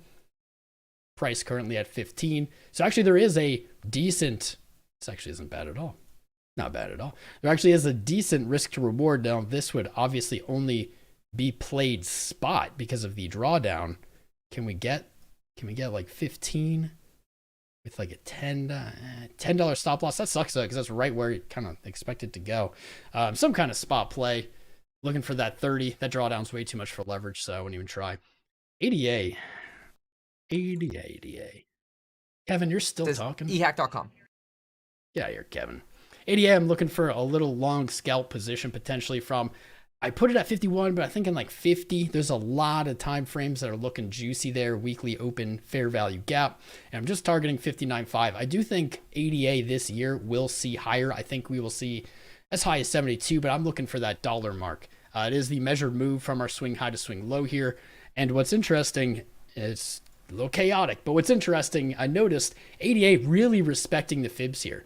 Each of these fibs that I placed ended up in the future being the swing highs and swing lows. Back here, looking for 46.8, it traded to 46.5. That's crazy. Just this extension here, pinning the top at 60 cents. I'm liking it. And to me, that's showing it's like paying attention to the fibs. So break 68, and we're looking for those bigger extension, bigger moves to the upside. Doesn't look bad. But for now, I'm just looking for a quick play. Ethereum, I kind of like. I think it's doing all right. I put up 2 plays here. One much more impatient, less likely to play out. But I think 2,470, you might want to say 2,500. Potentially a nice little long position could be taken there to 25.8. I do think Ethereum is this year looking for 3,200 at minimum. I think it's going to go up here. This is the equivalent of like 48K on Bitcoin, just that lower high in April, May of 22. I think it's going to move up there. FBTC has been looking strong. I do think, though, it can be nabbed cheaper than it is now. 0.555 not tested as support, though very heavily tested as resistance as we had lower lows. I think there's likely some support there, and that liquidity may be enough for market makers to move the price to kind of scoop it up. XRP, I have the least confident read on. You have like a big triangle inside a little triangle. Maybe there's a play here. 55 cents up to 58. It's not a big one. It is a 3.5 to 1 risk to reward, 5.8% upside, 1.5 downside. I just am struggling here. You have what is like a very kind of clear bear flag. I don't trust bear flags in crypto at all. I'm just having a hard read on XRP. Hard read. Dollar already looked at. Bitcoin still doing nothing. Kevin. Or selling them all right, here we are. More or summary. less directly through these, one-on-one meetings. And the reason that matters to us, Your Honor, is because, again, the cases are different in the cause of action. Our perspective is they're identical in terms of the Howey test that applies. And we think Coinbase is trying to create a different Howey test for when the people at this table might sell the tokens to each other on its platform, and when Terraform might sell its tokens on Coinbase's platform. And we think that's just wrong, Your Honor. And actually, Coinbase did the court a favor, put some of our briefs there, and if the court does in its spare time look at the briefs, our briefs and the defendant's briefs, they're actually remarkably quite similar. A lot of them talk about these contractual obligations. And so our perspective is it's the same test. The fact that it's an issuer selling it on the platform, or that 2 people are reselling it amongst themselves, does not materially alter the outcome. And why does this even matter for this case is that there was a lot of conversation about the asset hub, but the key sentence in paragraph 65 of our complaint, Your Honor, is actually the last one, which Coinbase, I believe, admits, or at least qualifies. And what we say there is that Coinbase does not restrict issuers from selling its tokens on these platforms. And they admit that Coinbase permits them, subject to certain restrictions, to create customer accounts and engage in secondary transactions. So if Judge Rakoff is correct, then that's the end of this motion to dismiss, given that admission in paragraph 65. Now, to be fair, to be clear, we focused it on sort of the Solana and these tokens because, again, we don't view a distinction between the issuer selling, or what Coinbase calls engaging in secondary market transactions on the Coinbase platform. That's a reference to the exchange, not Asset Hub. And again, people at this table selling amongst themselves. So that's the clarifying point. I'll now move into a brief summation of the court's indulgence. I know I have a chart on this. The parties Very agree, weak. I think, Very Your weak. Honor, that the Shut case up, is resolved by the statute. And really, it's not a major questions case. There's some modicum of agreement. Where we part ways with Coinbase, at least for purposes of this summation, is as to what Howey requires. We think they're making up a new test. And we believe that our position is the one that's most faithful and consistent, but in fact compelled by the Howey test. It's not just a plausible reading as they claim it is. And one phrase I would like to leave the court with that was not discussed a lot today, that I would like to have in the court's mind before we leave, is economic reality. Economic reality is part of the analysis that Mr. Costello was offering earlier, and that I believe is completely devoid from Coinbase's arguments, and that provides part of the limiting principle, including the court's concern about a floodgate of private actions. And so I'd like to borrow from a rhetorical question that the Chief Justice asked in the Biden versus Nebraska case. Would the Congress that enacted this regulatory structure be surprised that the Commission is bringing this action? We know they created the Commission. We know they said to securities exchanges, you've got to register. We know they gave the Commission the power to sue if someone violated this command. So the answer to whether they would be surprised, and Coinbase, we know, does not dispute for purposes of this motion that they are an exchange. The answer to the question depends on what are they exchanging. Coinbase and the amici suggest that we're suing the supermarket, that we've sued Whole Foods. And I concede that if we have sued Whole Foods, we should lose. But economic reality makes it quite plain that our lawsuit and these transactions and these assets are of a quite different nature than if I were suing someone for intermediary transactions in bananas or other items that they've used in their examples. Bananas. What is at issue here, and let's just imagine this in the eyes of the Congress of 1934, it's an exchange. That's conceded for purposes of this motion. The exchange permits buyers and sellers, they get together, and they trade in these assets.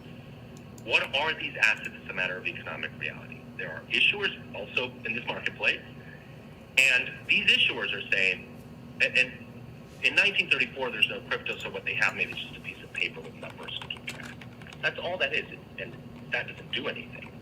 It represents what these investors are buying. And the issuers say, give us all your capital. Give us your capital. We're going to take this capital, and with this capital, we're going to make these little pieces of papers with numbers valuable.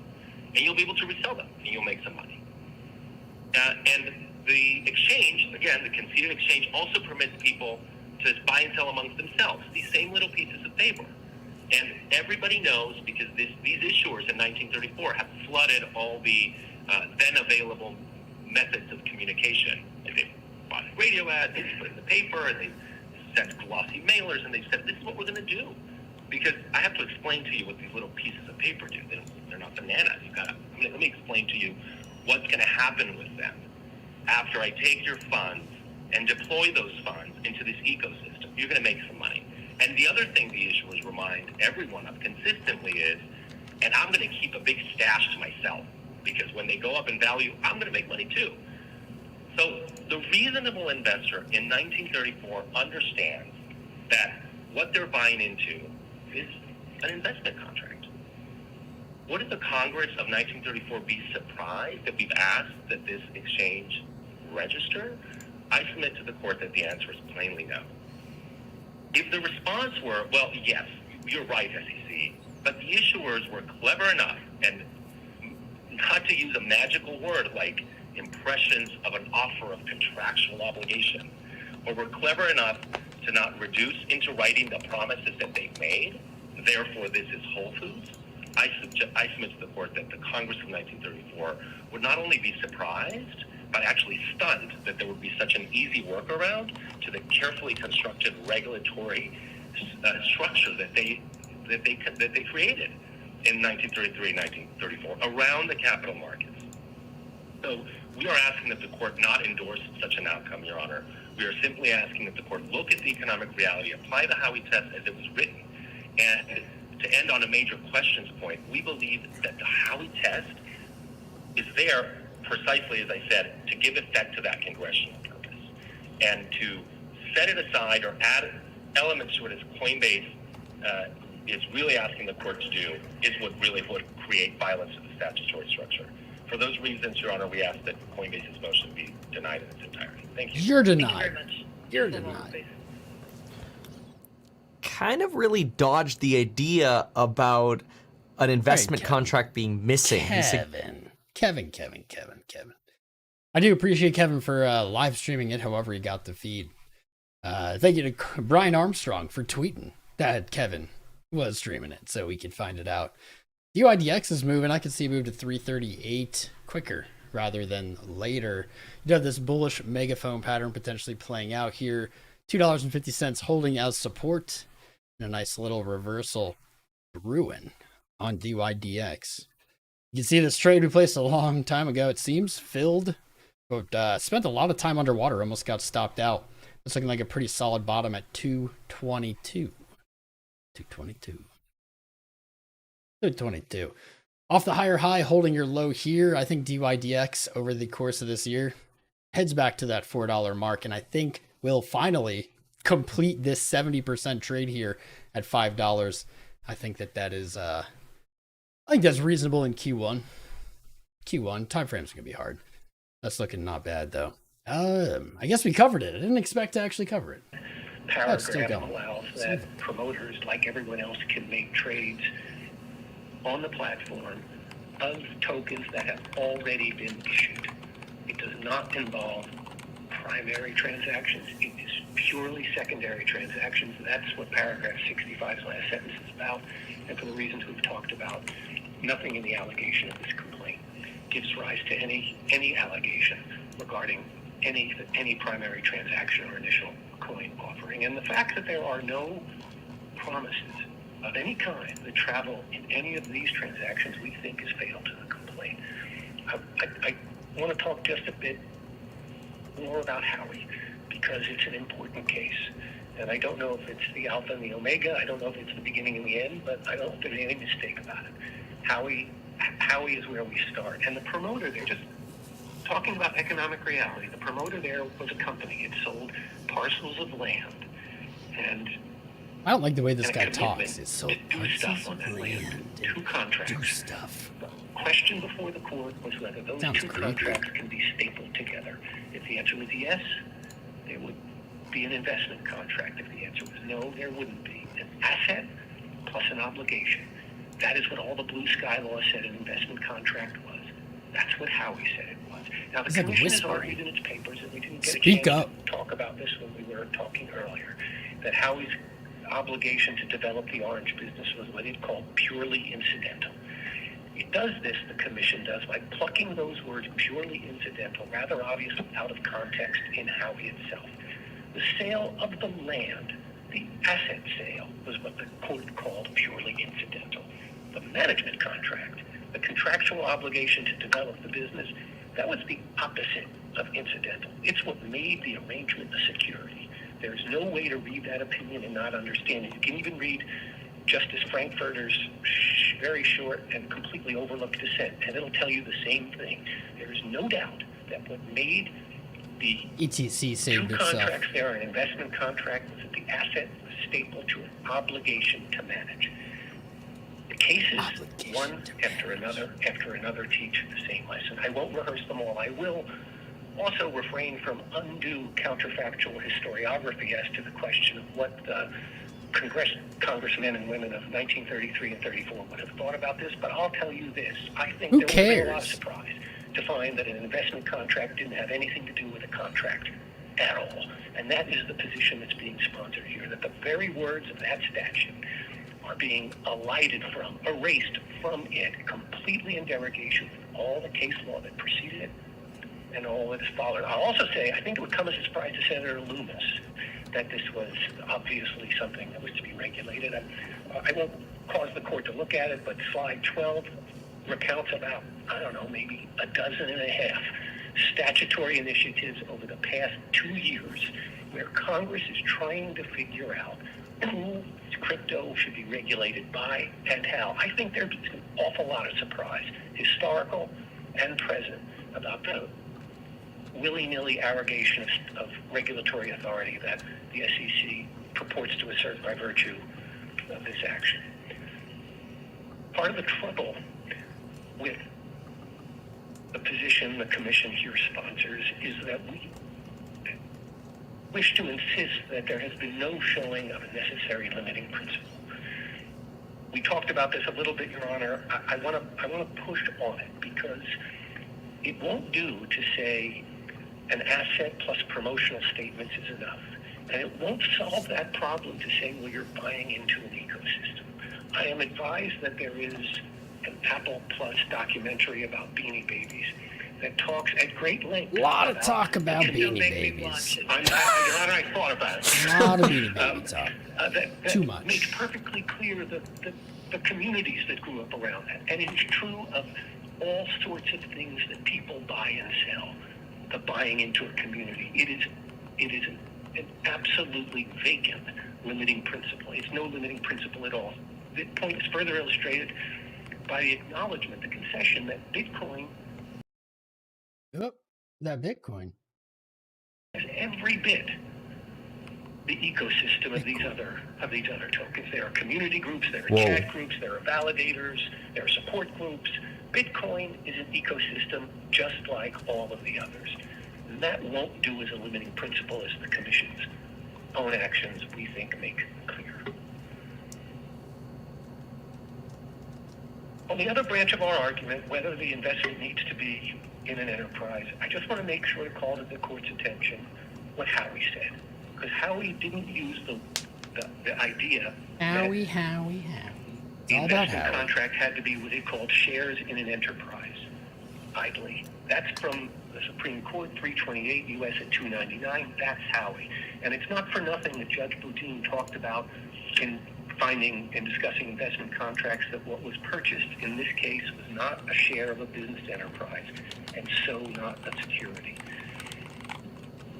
These cases haven't addressed this issue, because this issue is new, but they address the principle at issue here, which is when does an investment in an asset become an investment in an enterprise? And the answer is clear in case after case. It is at the moment where the asset is stapled to a contractual undertaking that gives an interest in the enterprise.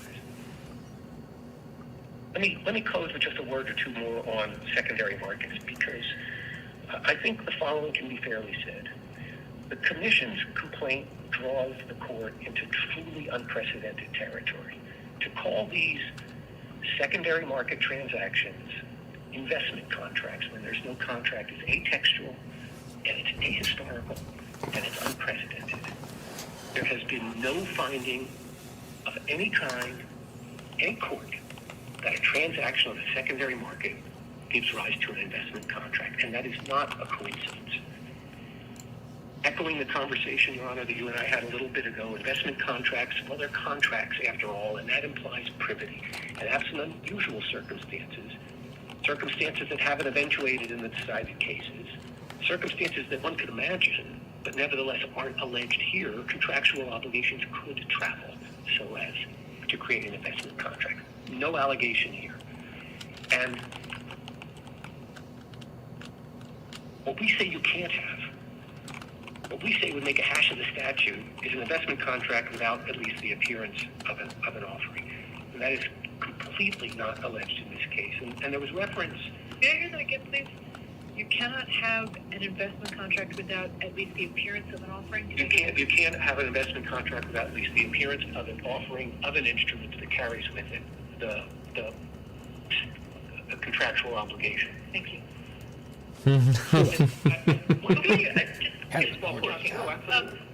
What do you mean by appearance of? At least the appearance of? It's this strange simulacrum that you're suggesting. I want to know I guess you're just trying to cover all bases. I just want to know what that means. It's the word appearance that's throwing me and it's off. fair enough. And what we're trying to convey here, Your Honor, is an attitude towards this instrument that is not ungenerous, but generous towards the Commission. If there is an instrument that is meant to convey a contractual obligation, that is an offering of an instrument that is meant to convey that will satisfy the securities laws. But it has to partake in the appearance or offering or intent to create a contractual obligation. Otherwise, you do not have an investment contract. You just have an investment. So it's got to be stapled to something that, from an objective standard, could constitute the offering of a contract in the mind of a reasonable offer and offering. I wanted to very quickly just mention the Dow report because it came up earlier and it bears a little bit on this because it's the kind of instrument that one can imagine fulfilling some of the characteristics that aren't fulfilled in the pleadings. But what I wouldn't want left is the impression that the Dow report put anyone on notice of what was going on here. Here's what the Dow report said. The Dow token was like, and I'm quoting now, buying shares from the SEC. The token was like buying shares in a company and getting dividends because block token holders could vote to distribute the Dow's anticipated earnings from the projects it funded. That was the Commission's conception in 2017. Notice its language. It has all the earmarks, not just of what we're saying today. And of course, we're litigants, so you'll be skeptical of us. We have a position. It has all the hallmarks of all the cases have been saying for 100 years. 2017, you had an instrument that was buying shares, that had the possibility of getting dividends, that had voting rights, and therefore had an interest in the enterprise in a manner that at least resembled other securities. That's what the Dow report was about. And we're 180 degrees away from that point now. In fact, no court has ever held that something without those sorts of attributes can be traded on a secondary platform and be a security. Finally, I want to say this, and then I'll stop. Coinbase appreciates the utility and the wisdom of sound and predictable regulation in the crypto industry as in elsewhere. The court should know that Coinbase is subject to many regulatory regimes, state regulatory regimes, the CFTC. It's not as though there is no regulator with any authority beyond the SEC. And Coinbase has made clear in this case, in its public statements about the SEC, that it's looking for rules of the road. And we know the SEC has a broad mandate to regulate things that are securities. But the SEC's regulatory reach does not go beyond securities. And if it's permitted to regulate here, it's permitted to regulate everywhere. And it could do so in after-the-fact enforcement actions, with or without notice, with or without warning. And that is not the way administrative law is supposed to work. The SEC knows, Your Honor, that it's trying to squeeze crypto transactions into a statutory rubric that they don't belong. That's the significance of the Chair Gensler remarks. That's the significance of the Hinman report. That's the significance of Dow. There's an understanding that they don't fit. We know Congress is trying to sort it out. And what should happen here is the SEC should follow enforcement and rulemaking actions that make sense of the statutory language, that does not twist it upside down, that does not read the word contract out of the word contract, that harmonizes rather than does violence to all of the cases that have come before it. And this is several bridges too far. And for that reason, we really urge the court to grant the motion. Wow. Strong. Earlier today, my deputy said to me with some horror, "Are you going to decide this from the bench?" And then it only prompted horror on my part because no, I was clearly not. I had questions when I began this day. I have some answers, and I have some questions as I end the day. So I suppose I should thank you both, and it is a measure of everyone's preparation that I can't decide this from the bench right now. So take that as the compliment it is.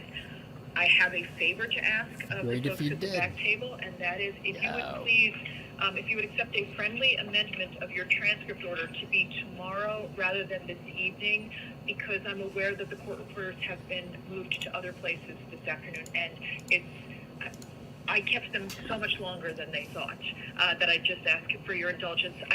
Again, since I'm not deciding today, and with appropriate respect to your client, tomorrow should be fine for everybody, so I'm going to ask that your request. All right, we're going to do a summary. All right, we're not going to do a summary. Sorry, Kevin. I do appreciate Meet Kevin. I don't know how we got that feed, and let's just go through everything. So if you're just now... No, we're not going through everything. I do appreciate him. Shout out to him for getting that feed. It's supposed to be closed courtroom. Weren't supposed to be out of feed, so it's pretty dope. Long just filled. Let's go. Still aiming for that 50 moving average today. If it'll load. Still aiming for it. I just don't have a huge other confidence that we're going to see too much. I would love to be wrong. Maybe we'll get a surprise curveball ruling or something. I'm thinking that the price action is going to be packed into Friday. But we'll find out, guys. I don't know how many of you are real out there, but whatever. I'll take fake viewers too. I don't know. Maybe you're all real. I have no idea. But if you're real or not, join the Discord. Join us, fam. Join us in Discord. It's the best place to keep up with your live streams. YouTube doesn't always tell you we go live, but Discord always will. YouTube likes to maybe shadow ban us a little bit from time to time. I'm going to put this chart in the Discord. I'm going to update you guys as the day goes on. I appreciate everyone for tuning in. We're going to be live again if price action gets spicy here today. We'll be live again, and if not, we'll be live Friday, and I look forward to it. I hope you guys are enjoying your snow day. I love you all. I'm ready to sit down. Crown out.